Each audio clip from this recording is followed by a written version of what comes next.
Charles, we got to talk about the dead fool and stupid queen. How are you? I'm great, thanks. And I hope you're doing well too. And what is left of Manhattanistan. Um, Yeah.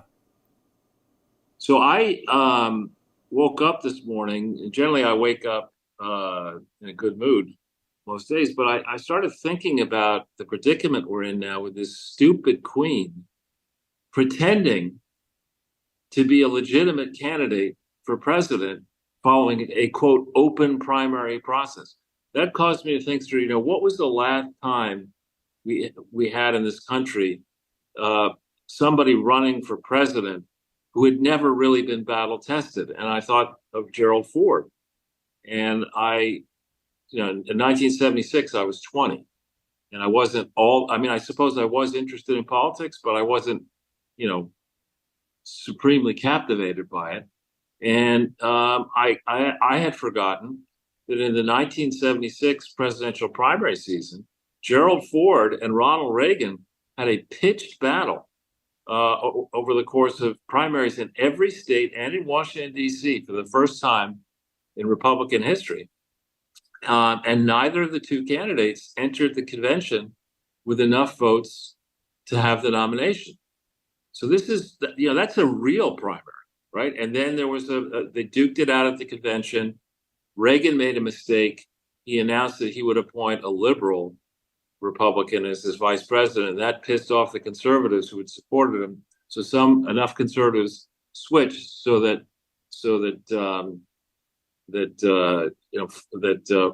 Ford was the nominee, not Reagan. And that didn't happen in the Democratic convention. I mean, you think about all these idiots, and there are many of them in the Democratic Party bleating about Trump's threat to the democratic process. Where was the democratic process in the primaries in the Democratic Party?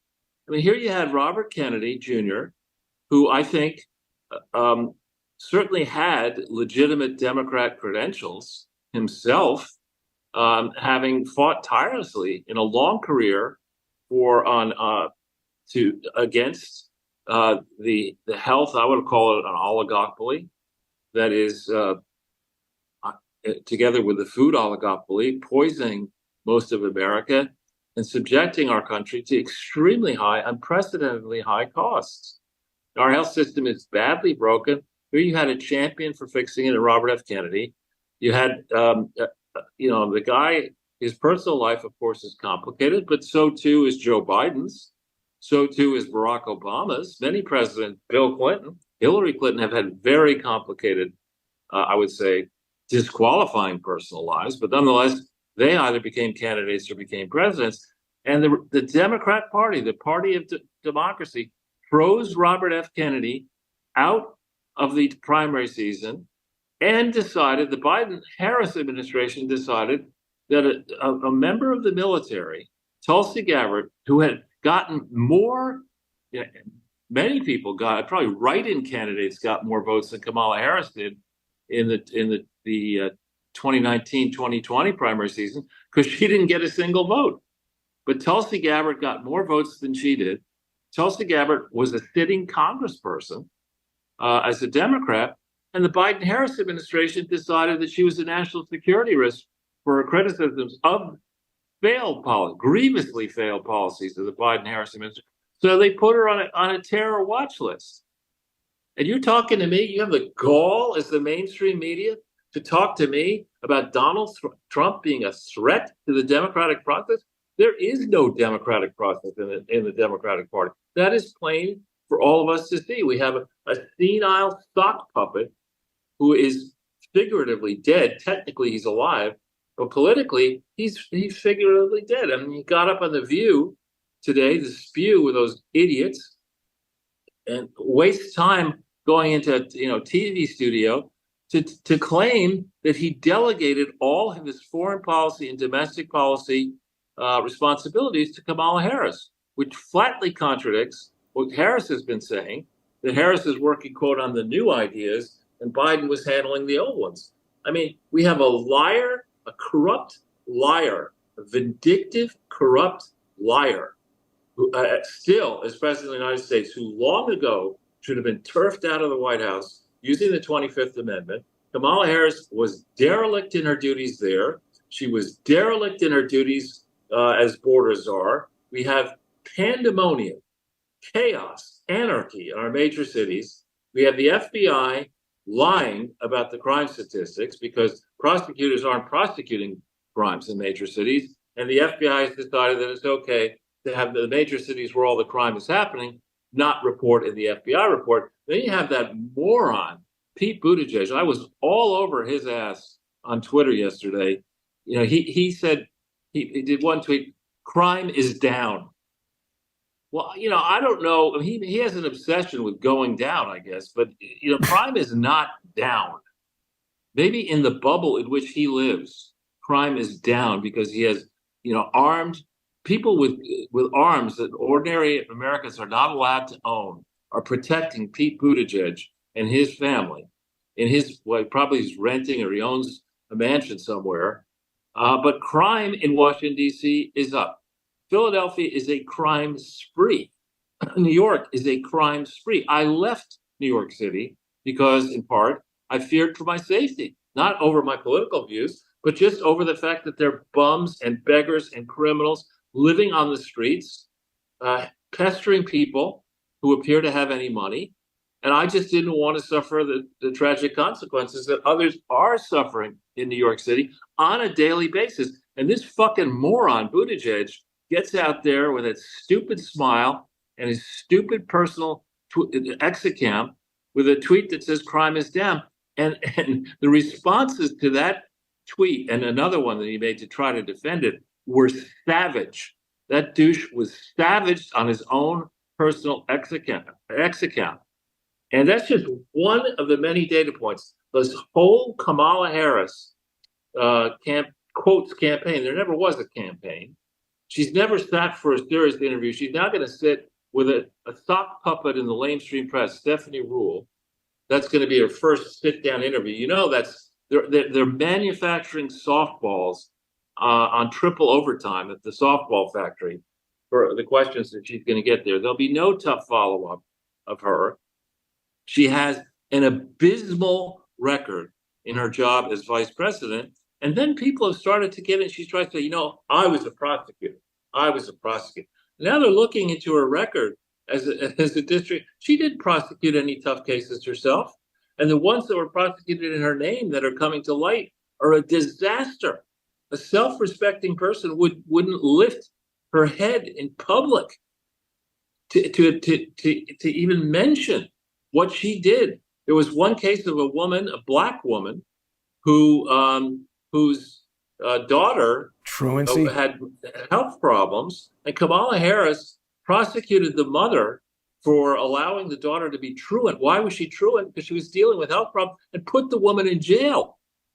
She laughs, Kamala Harris, about the number of black people she put in jail for smoking weed and minor drug offenses, and then, to be cool, claims that, of course, she inhales when she smokes dope.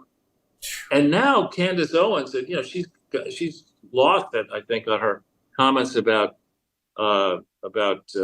Hitler and other matters. But on the issue of Kamala Harris's background, she is doing the deep digging, the genealogical work that needs to be done into Kamala Harris. And it seems we have in Kamala Harris another person with questionable origins where the story doesn't add up. In Kamala Harris's book, according to Candace Owens, there's a picture where Kamala claims to be pictured, and she's a young woman, with her grandmother.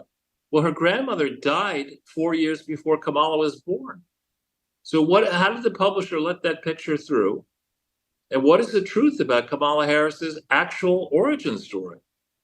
So nothing about this person adds up, and we're being, before Biden lost the gasket in The View just recently, today, your time, he basically couldn't remember exactly why he's no longer running for president, and didn't really think and thought still that he could beat Donald Trump today, saying that Donald Trump is a loser. You know, look in the mirror. Mr. Potato Head. You are a loser. Your wife's a loser. Hunter's a loser.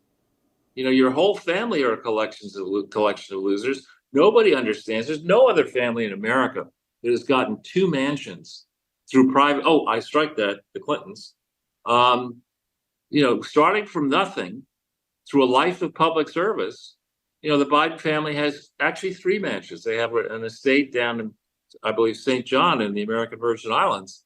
So that would be three. He shares that estate with his brother, another crook. So here we have the mainstream press, the FBI, and the deep state trying to shove a conflicted, a co-opted bitch, vindictive bitch, who has yet to accomplish anything positive in her long political career.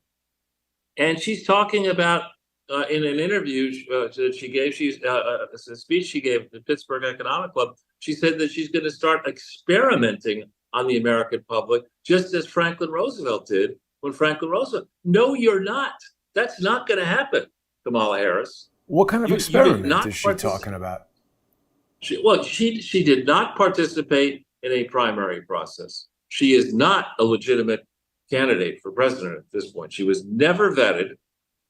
Tim Walz is a national security risk, and I think a deeply flawed candidate. That's the first person that Eric Holder and she vetted and are now trying to foist upon us as vice president of the country. Heaven only knows the crooks and conflicted douchebags that she would try to pack into her cabinet if she got the chance to do that. So, I mean, in the last 24 hours, the situation was pretty bad when I spoke to you yesterday, but in the last 24 hours, it's gotten a lot worse. And this is a setup. The elite is terrified of what will be exposed should Donald Trump get back into power in the landslide that is coming. And so they're doing their level best to deceive everybody and to rig this election of 2024, just as they did rig the primaries of 2000, the Democrat primaries of 15 and 16, and maybe the Republican, tried to rig the 2016 election, likely rigged the 2020 election. They're trying to do it again in 2024. We cannot let that happen. Charles, did you see this video that Don Jr. put out? There was a whole story. Matt Gaetz started talking about how, Iran is planning to assassinate Trump in all these ways. So Don Jr. posted this video, and he says, this was posted on the Ayatollah's website. I guess we should expect nothing less from a terrorist regime. And it shows all these semi-autonomous drones penetrating the perimeter of Mar-a-Lago. Now, first, let me ask you, what is your impression of this? Well, it's the first time seeing it. I mean, look, I believe that if there's a short list of countries in the world where the leadership is justifiably pissed in America, high on that list is Iran. I mean, we overthrew Mossadegh. We installed the Shah. We allowed the Shah to be uninstalled. So we collaborated in putting in this regime. Then we encouraged Iraq to kill millions of people in Iran, and have had Iran under sanctions since 1979. There have been multiple generations of Iranians who have been grievously harmed by American foreign policy in Iran. So it would not come as a shock to me that there are elements in Iran now, having gotten through sanctions, courtesy of the Biden regime, now sitting on tens of billions, if not hundreds of billions of fresh cash with the ability to sell their oil. It would not shock me that the Iranian regime is trying to get payback for what Trump did in killing Soleimani. That would not shock me in the slightest. Right. Now, I'm glad you said that, but I would like to run this video again, and I'm going to just give you a little bit of my commentary, because although this is sort of a terrifying thing to see, and, all these robotic drones certainly represent technology that is possible, there are aspects of this that are highly realistic. We've got soft focus, bokeh, they call that, where it looks very photographic, but this is all computer animation This is done on somebody's laptop, potentially. We have no evidence that any drone like this has gotten anywhere near Mar-a-Lago. This is computer animation, like Shrek or something like that. And I would have to say, if any threat actor anywhere in the world had the ability to do this, I find it highly unlikely that they would advertise it prior to executing it. So this is propaganda. This is a technical, to describe this fully, this is bullshit designed to incite fear and drive Donald Trump towards war with Iran. That's my opinion. I hope people will consider that, because this comes out just as I'm trying to put attention on the fact that it seems like evidence that is in the public domain shows us images of real semi-autonomous drones, actual technology that appears to have been in use in Butler, Pennsylvania, real drones that were stalking Donald Trump, that may have been involved in the shots being fired at him during the rally where we had the assassination attempt that has failed. I would also offer that because Congress is so fucking stupid and has done nothing in 2.5 months, with all this evidence that a small number of individual citizens on the internet have developed, they have done nothing. The people who were involved in this assassination attempt, not the dead guy on the roof, not Thomas Crooks, the actual perpetrators of this remain at large and are desperate to plot the real assassination of Donald Trump. Right. Well, so I said if you had to name 5 nations that would have a reason, a list of the top 5 nations that would have a reason to take Trump out, Iran is certainly on that list of 5. Another, of course, would be those in the Zelensky regime who have been stealing the money that has been sent towards Ukraine. And prior to the recent Ukraine conflict were pilfering aid and other money that was going into Ukraine from the West, going back to, I would argue, 2004 or thereabouts. Those people are deathly afraid of Donald Trump winning, because Donald Trump was, I think, incorrectly impeached the first time and the second time, but certainly the first time over the phone call that he had with Zelensky, congratulating him on his victory, which, I would argue that Zelensky is not somebody I would be inclined to congratulate on winning. The guy was a clown, is a clown. He's a corrupt clown. He was a comedic actor. Had a hit television show backed by an oligarch about an actor becoming president. I mean, give me a fucking break. The guy was installed as president of Ukraine by crooked oligarchs who had been milking that country for a long time.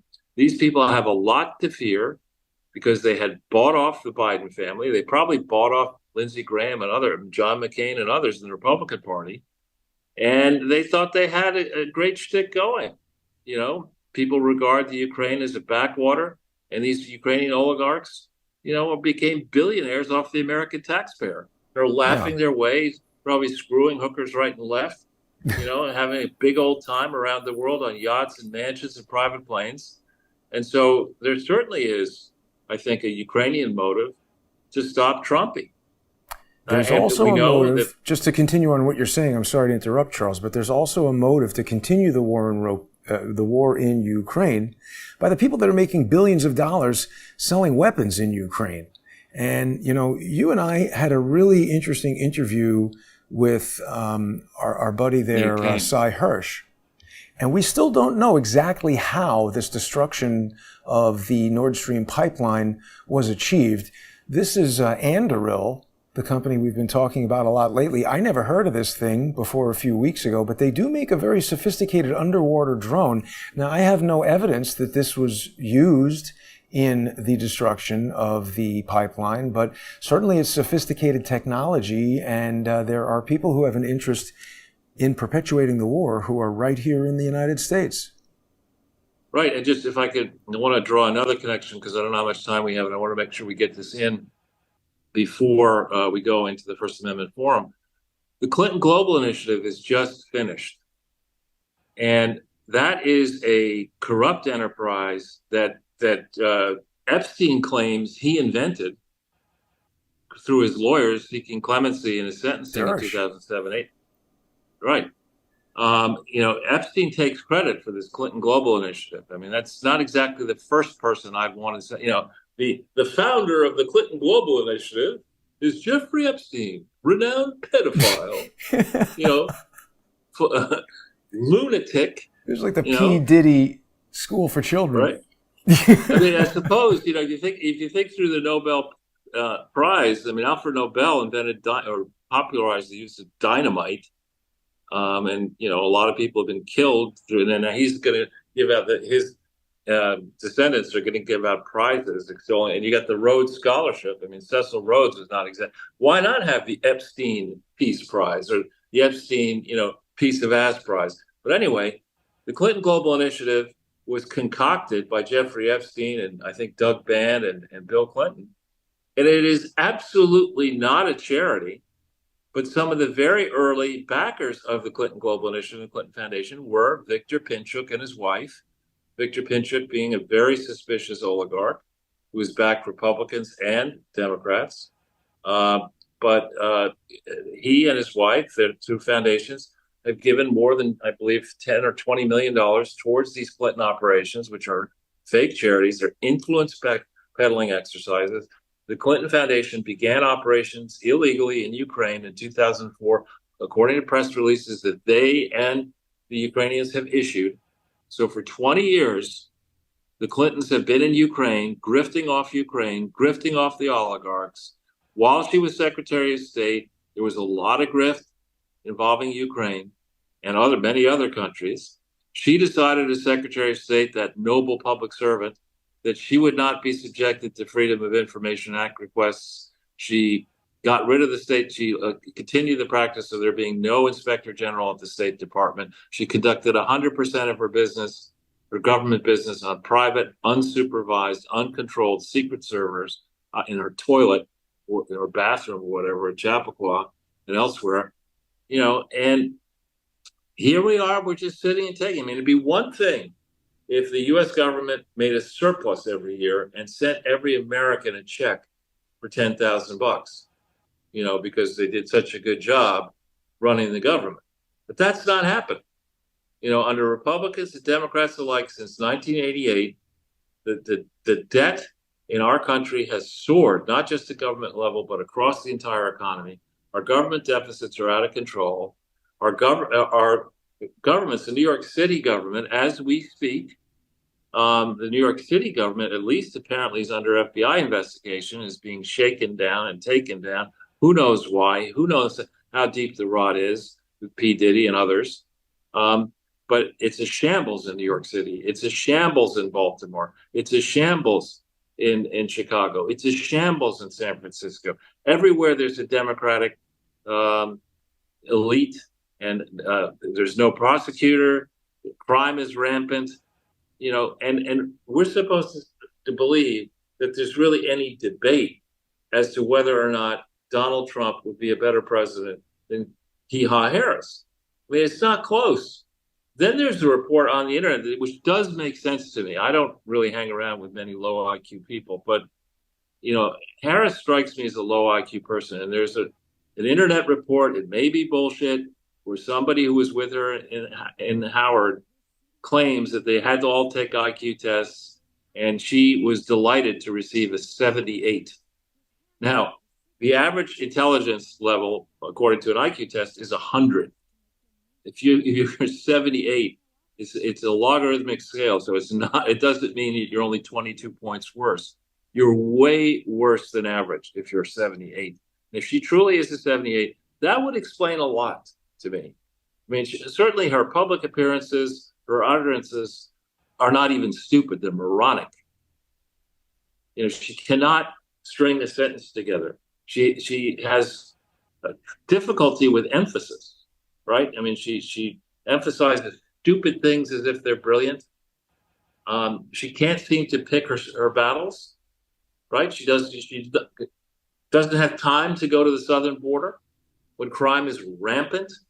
To say that the border problem is because Trump didn't back their immigration bill. Their immigration bill was a disaster. It was good that Trump stopped that immigration bill. It was a disaster, as was most of the legislation that was either offered or passed under the Biden-Harris administration, including bragging. And the Supreme Court, which is supposed to be the final arbiter, the Supreme Court says, hey, you got to stop this bullshit about canceling debt. That you can't do that. And Biden and Harris say, no, we're going to do it anyway. Fuck you. Well, that should tell you everything you need to know about the lawlessness of this administration. And that's before you think through that Joe Biden and his family still are under investigation. You know, the FBI and the DOJ are protected, and the IRS are protecting the Bidens. But at the head of our government in the United States, you have somebody who I think is a thug, a criminal thug. Yeah. Well, Tim Walz called her the prostituter in chief or something like that. But Charles, we are at the end of our segment here on the open channels, and we're going to be heading over to the First Amendment Forum, where our viewer sponsors join us for a more open conversation. We don't have to worry about YouTube and these various other things canceling us in the oppressive states of America. Hopefully we'll be out from under this vice pretty soon. But for now, people who sponsor the show, they help keep it going, and they can join us in less than 5 minutes. Get on to odyssey.com/@crowdsourcethetruth, crowdsourcethetruth.substack.com, or subscribestar.com, or patreon.com/crowdsourcethetruth. Thanks to all the sponsors who make the show possible. We'll be back